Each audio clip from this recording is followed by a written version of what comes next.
I will be speaking about the ABCD classification. Now, there were many classifications available to classify or grade keratoconus, basically depending upon the slit lamp findings, the scissoring reflex, the topographic findings, but all these have become outdated or have limitations. Now, the Amsler-Cournot classification was the most widely used classification initially. It basically included the mean keratometric or the apical pachymetric values and only the anterior surface. There was no visual acuity taken into consideration, and it was enabled to classify cornea when the different parameters fell in different staging. So we needed a newer classification system, and then came the ABCD classification system. Here, when in the Pentacam, scroll down, when we click on the display, we get the topometric or the KC staging bar. If we click on it, we get this Berlin ABCD keratoconus staging. Here, the anterior radius of curvature 3 mm around the thinnest pachy, the posterior, the thinnest pachy, and the best corrected visual acuity is taken into account. And the actual values are then staged from 0, 1, 2, 3, and 4.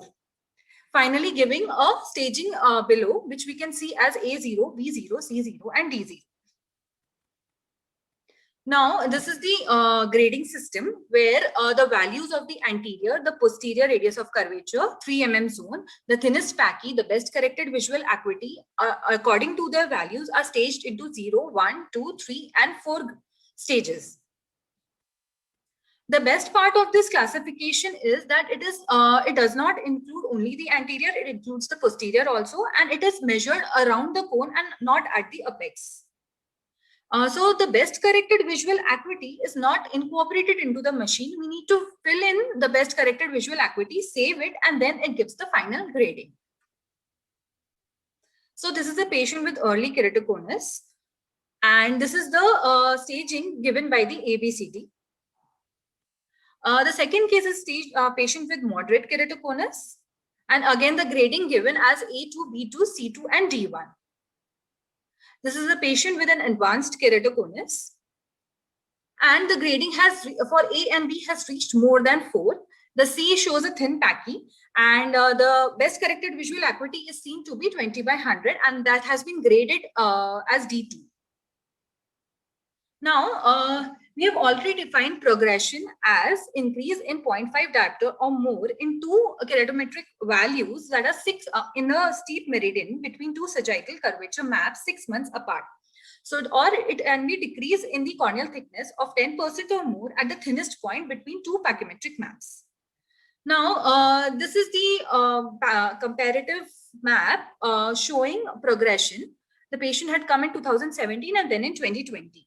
Now, on the right-hand side, we can see the ABCD keratoconus staging map, and we can see the actual values of the anterior radius of curvature, the posterior, the thinnest pachy, and the best corrected visual acuity. And it very well shows a progression in all the 4 parameters. So, initially, the patient was A1, B2, C0, and D1, and the patient became A2, B2, C1, and D.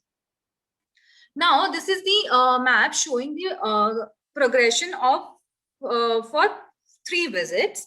The first visit is the baseline visit. Now, the green is the second visit and the blue is the third visit. We can very well see that the patient has progressed from A4, B4, C1, D1 to A2, A4, B4, C2, D1, A4, B4, C2, D2. So it very well, the first is the baseline and the other 2 visits are compared with the baseline.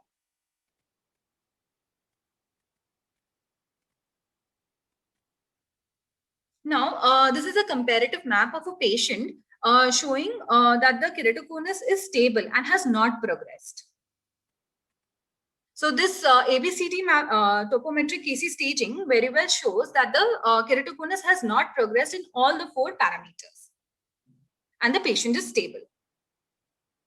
This is another patient where we can see that the first scan in yellow is the baseline scan, and there are the other 3 scans. And in all the other three visits, the patient's classification or the grading remains the same, and hence the patient is considered to be stable over all the 4 visits. Now, this is a post cross-linking patient, and we can see flattening in the comparative map. So here we can see that the patient's vision has improved, and there is flattening seen in the anterior radius of curvature 3 mm around from the first visit to the next visit.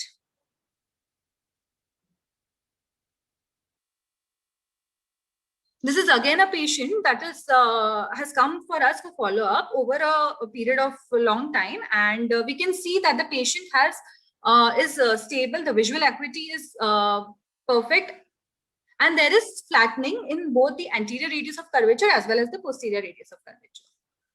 So the take-home points are that the ABCD classification helps us to identify eclectic diseases earlier than the previously possible. It is a better way to classify the disease severity. It helps us to identify when and if the progression has occurred, and to identify the treatment outcomes post cross-linking. It also helps us to identify and document the keratoconus stability.